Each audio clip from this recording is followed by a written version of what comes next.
안녕하세요. 미국 유학고수 TV 시청자 여러분들, 유학고수입니다. 자, 오늘도 제가 미국 살면서 느끼고 있는 것들을 얘기를 해볼게요. 어저께 제 상사랑 좀 회의를 했거든요. 그러니까 실리콘밸리에서 만들어진 컴퓨터, 만들어졌다 그러면 설계된 컴퓨터 칩들을 이제 생산하기 위해서 생산해줄 회사를 좀 찾고 있었어요. 그래서 상사랑 회의를 했는데 제가 항상 말씀드리지만 미국 이공계가 어떻게 돌아가냐면, 미국의 이 똑똑한 브레인들이 컴퓨터 칩을 설계만 합니다. 그 다음에 특허를 걸고 설계 도면을 만들어요. 그 다음에 생산하는 거는 미국이 안 합니다. 왜냐면 이미 설계가 끝났기 때문에 그걸 만드는데 쓸데없이 노동력을 투입하고 싶지 않은 거예요. 즉, 만드는 건 노가다라고 생각하는 거예요. 중요하지 않다라고 생각하는 거예요. 그래서 특허를 내고 아이디어를 가지고 컴퓨터를 설계하는 것까지만 중요한 거예요. 그래서 미국에서 볼 수 있는 컴퓨터 칩은 다 설계도 안에서만 보이는 설계도 형태로만 보이지, 실제로 저도 제가 설계한 컴퓨터 칩을 미국 살면서 만져볼 수가 없어요. 저도 제가 설계한 컴퓨터 칩을 저도 따로 구매를 해야지만 볼 수 있지, 저는 볼 수가 없어요. 생산은 다 외부에 하청을 하는데, 이제 하청비가 싼 곳에서 의뢰를 하죠. 대부분 하다 보면 다 아시아입니다.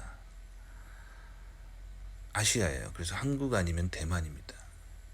근데 어저께 회의에서 무슨 얘기가 나왔냐면, 요즘 한국 회사들 진짜 이상하다 라는 이야기가 나왔어요. 그래서 제가 여러분들한테 전해드리는 거예요. 미국 사람들이 보는 한국인이 요즘 어떤지. 그래서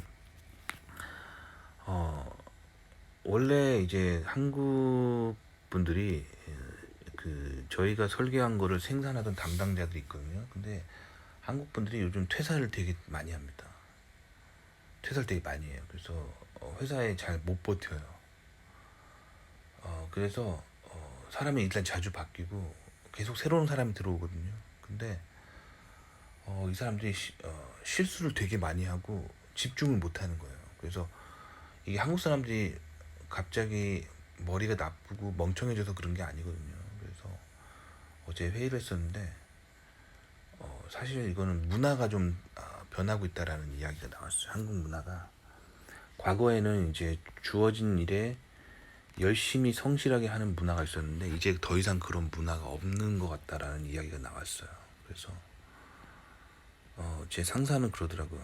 한국이 요즘 굉장히 젊은 세대들의 가치관이 변하고 있는 것 같다 그러던가요. 그만큼 이제 미국에 앉아 있는 사람들이 전 세계 문화를 이렇게 관심을 가지고 있어요. 왜 그러냐면 결국에는 미국에서 설계된 인공지능 칩들을 전 세계에다가 하청 의뢰를 하기 때문에 전 세계 문화를 잘 알아야 돼요. 그래서 한국의 젊은이들이 요즘 꿈과 희망이 없는 것 같다. 뭘 이렇게 열심히 할 마음이 없고,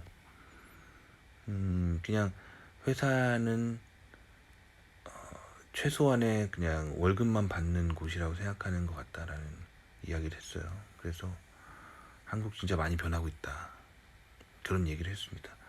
반면에 대만 사람들은요, 마치 한국의 1980년대처럼 굉장히 성실하게 일해요. 그래서 야근도 불사하고 주말에 일하는 것도 불사하고 열심히 일합니다. 그래서 뭘 시키면은 바로바로 실수 없이 굉장히 빠른 속도로 갖다 주는데, 한국 회사들은 굉장히 나태합니다. 그래서 일이 너무 진행이 안 돼가지고 저도 제가 설계한 것들을 빨리 납기일 안에 만들어내야 되거든요.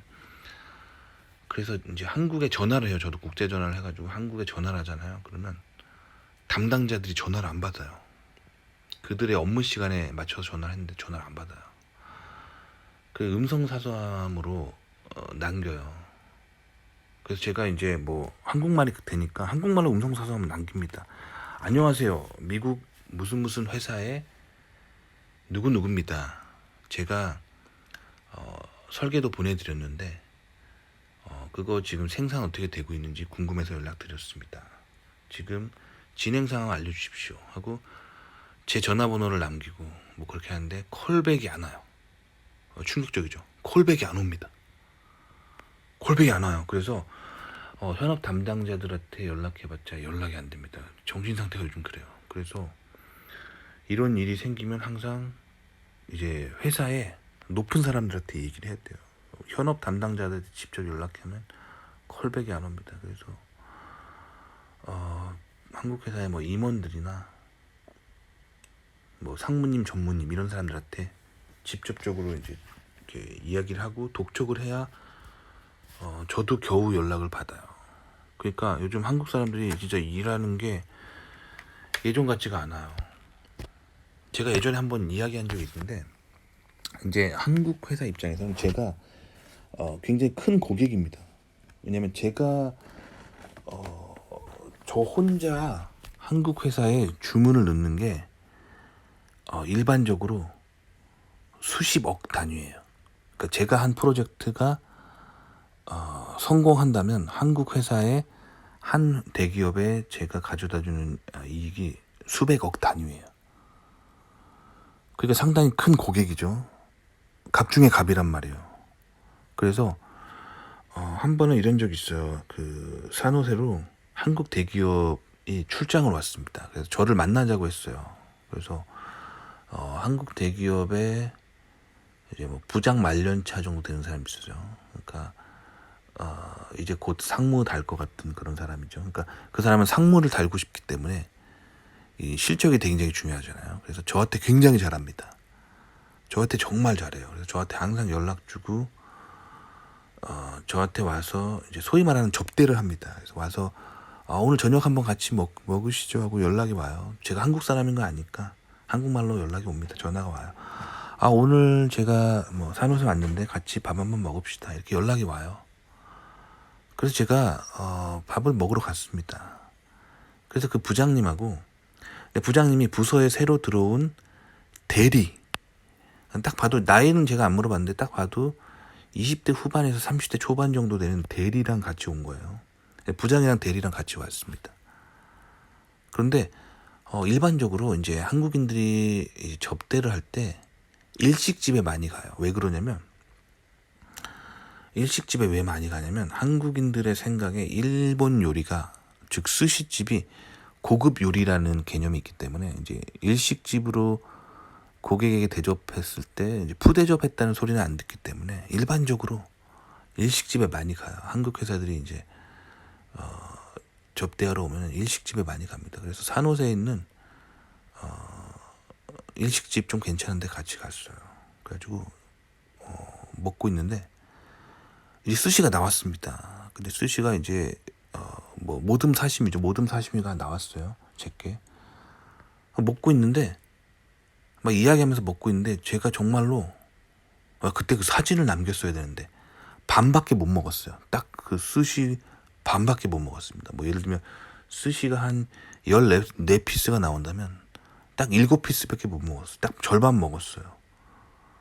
나머지 반도 먹어야겠죠. 열심히 먹고 있었는데 이 대리가 갑자기 자기 일이 있어, 약속이 있어, 선약이 있어서 이만 가봐야 된다고 하는 거예요.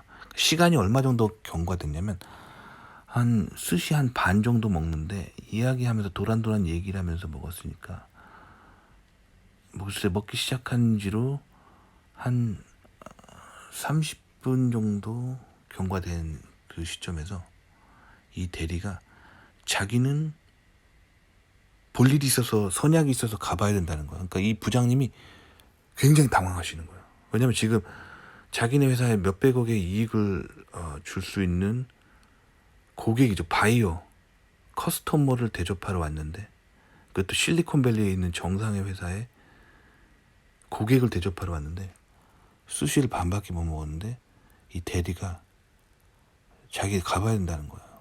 그러니까 이 부장님이 굉장히 당황하는 거야. 그래서 지금 꼭 가셔야 돼. 조금만 더 이따 가죠 했더니 이 대리님이 되게 단호하게 선약이 있어서 가봐야 될 것 같습니다 하고 냉정하게 일어나서 가는 거예요. 근데 이게 왜 황당한 일이냐면 그 한국 대기업에서 이 대리한테 출장을 보내기 위해서 비행기표를 썼단 말이에요. 한 200만 원 썼겠죠. 그리고 그 사람 호텔을 회사에서 예약을 해줬잖아요. 그 비행기표랑 호텔 하면은 그 대충 해도 비행기표 호텔 렌터카 하면은 대충 300만 원을 쓴 거예요. 이 사람한테. 이 대리 한 명한테. 그 왜 300만 원을 쓰면서 한국에 있는 이 대기업이 실리콘밸리까지 출장을 보냈을까요?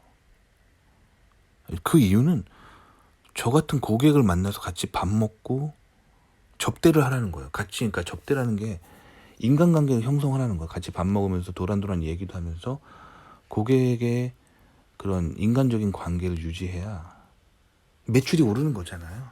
그것 때문에 보낸 건데 이걸 망각하고 이제 아싸 나 공짜로 미국 여행한다라는 생각을 가지고 있었던 거예요. 그래가지고 미국에 뭐 알던 사람 누구 만나려고 선약을 해놓은 거죠. 그렇게 해서 간다는 거예요. 굉장히 황당하죠. 그래서 이 부장님이 이렇게 얼굴이 안색이 창백해지시는 거예요. 이게 지금 굉장히 곤란한 상황이 펼쳐지니까 갑자기 간다 그러니까. 그래서 이 부장님이 막 잡았어요. 그런데도 자기 선약이 있다고 간다는 거예요. 그 갔어요. 그러니까 이게 미래가 없어요. 왜냐면 이제 제가 대리라면은 그런 행동을 하지 않습니다. 그렇게 해서 승진이나 되겠어요. 조만간 잘리겠죠. 근데 잘리는 걸 두려워하지 않는 거예요. 그리고 자기 그냥 하고 싶은 대로 하는 거예요. 그 왜 그러냐면 근데 요즘 한국 젊은이들이 그렇게 생각하는 거 이해도 갑니다. 왜냐면 뭔가 회사에 충성하고 회사에 열심히 일했을 때 보상이 있어야 되는데 한국 회사가 딱히 보상이 없어요. 그러니까 열심히 일한 사람들에 대한 보상이 없습니다. 그러니까 다들 젊은이들이 무슨 생각하냐면 최소한의 월급만 받고 보너스 같은 거 기대하지 말고 그냥 최소한의 할 일만 하고 하는 신용만 하고 빨리 퇴근하자 이런 주의인데 어쨌든 고객을 만나러 미국까지 와가지고 30분 밥 먹고 스시 반도 못 먹었는데 고객이 자기 집에 가야 된다고 아니 집에 가는 게 아니라 선약 있다고 나가버리니까 황당하더라고요. 근데 더 황당한 건 그날 저녁이었어요. 그래서 그날 저녁에 제가 어쨌든 굉장히 황당한 일을 당했는데 그 분한테 문자가 오는 거예요. 그랬더니 근데 제가 깜빡 잊고 안 물어본 게 있는데 그래서 저희 회사 제품 오더할 물량이 얼마나 되십니까? 근데 황당한 거예요. 본질을 잊어버렸잖아요. 그래서 본질 나를 만나러 와서 그런 황당한 모욕을 줘놓고 물건은 팔 수 있다라고 생각하는 거죠. 그러니까 요즘 정신 상태가 그래요. 그래서 이게 굉장히 심각하다라고 제가 느끼고 있어요. 그래서 저는 한국인이기 때문에 웬만하면 한국 대기업에다가 물량을 물어주고 싶고 갖다 주고 싶어요. 근데 이 비즈니스 세계라는 건 냉정한 거예요. 그렇게 정신 상태가 안 좋으면은 뭐 사실 솔직히 스시 내가 반밖에 못 먹었고 그런 무례를 당한 거에 대해서는 솔직히 말하면 그런 거는 저는 크게 신경 안 써요. 근데 문제는 뭐냐면 어떤 오더를 주면은 실수가 너무 많고 되게 딜레이 되는 일이 너무 많은데 그 똑같은 설계도를 대만한테 주잖아요. 그러면 실수가 없어요. 그 얘기는 뭐냐면 긴장한다는 얘기예요. 꼼꼼하게 체크하고 또 체크하고 또 체크하고 해서 실수 없도록 해서 주고 납기일도 항상 한국 대기업보다 빨라요. 그리고 단가가 한국 대기업보다 싸요. 그러니까 품질은 좋고 가격은 싸고 실수가 없어요. 그리고 대만인을 선택할 수밖에 없는 거야. 하청업체로. 한국 사람들이 요즘 정신세계가 진짜 나태해지고 하고 있습니다. 그래서 저는 개인적으로 한국이 이제 가라앉고 있다고 생각합니다. 그래서 한국이 굉장히 떴던 시절이 있거든요. 그게 언제냐면 1990년대예요. 그 시절에 한국 대기업에서 지휘를 했던 임원들이 다 하나같이 하는 얘기가 뭐냐면 1990년대의 한국은 기술적으로 일본한테 압도적으로 이길 수 없는, 그러니까 즉 일본의 기술이 압도적으로 우수하고 한국의 대기업의 기술이 압도적으로 밀리는 상황에서 1990년대에 한국인 선배들이 야근을 했다는 거예요. 그래서 기술이 밀리지만 그거를 몸으로 때웠다는 거예요. 그래서 밤 12시까지 일하는 게 기본이었어요. 한국 대기업의 1990년대 문화는. 그래서 월화수목 금금금 토요일 일요일이 없이 맨날 밤 12시까지 일하면서 그 싼 단가를 맞춰줬기 때문에, 그리고 납기를 맞춰줬기 때문에 한국 대기업이 일본을 제패할 수가 있었어요. 일본 대기업을 다 이겨버렸어요. 그 1990년대. 그렇게 해서 한국이 쫙 떠오른 거예요. 그래서 이제 미국의 이제 기업들은 하청 물감을 다 한국에 줄 수밖에 없었던 그런 시절이 있었어요. 근데 이제는 한국이 그렇지 않다는 거예요. 젊은이들이 더 이상 그렇게 생각하지 않는다는 거. 이제는 저녁이 있는 삶을 원하잖아요. 물론 저도 그런 마음 이해합니다. 저도 저녁이 있는 삶을 원했기 때문에 저도 미국으로 온 거거든요. 근데 저는 저의 선택과 지금 한국인 젊은이들의 선택은 매우 다릅니다. 왜냐면 저는요, 한국이 야근하는 게 싫어서 저의 능력을 키워서 야근을 안 해도 되는 미국의 대기업으로 이직을 해서 온 거잖아요. 근데 지금 한국의 젊은이들은 자신의 능력을 키우는 것이 아니라 지금 내가 살고 있는 곳에서 야근하기 싫다거든요. 근데 한국이랑 미국이랑 엔지니어링이 같은 입장이 아니에요. 미국은 전 세계 패권을 가지고 있고 달러를 찍어낼 수 있고 전 세계 G1이라는 위치를 가지고 있고 전 세계에 똑똑한 인재들이 계속 오는 그런 나라이기 때문에 미국에서는 야근을 안 할 수 있어요. 근데 한국에서 야근을 안 하게 되면은 국가 자체가 몰락하게 됩니다. 먹을 게 없어지게 되는 거예요. 안타깝죠. 저도 한국 사람들이 야근 안 했으면 좋겠는데 기술이 없는 상태에서는 야근을 해야 됩니다. 미국 정도 기술력을 가지고 있는 상태에서야 야근이 없는 직장이 나타나는 거고, 한국은 기술이 없어요. 기술이 없으면 열심히 해야 되는데 이제 열심히 또 하지 않는 시대가 와버렸다는 거예요. 그래서 한국이 가라앉고 있습니다. 심각합니다.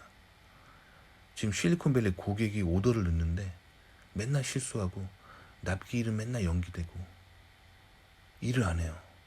그래서 저도 너무 답답해서 전화를 하면 전화도 안 받고 음성사서함에다 제가 한국말로, 영어로 얘기하는 것도 아니야, 한국말로 전화 좀 주십시오 했는데 콜백을 안 해요.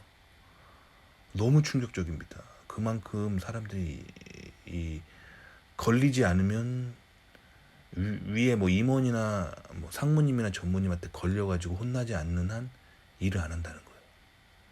그런 시대가 왔습니다, 한국이. 그래서 되게 심각해요.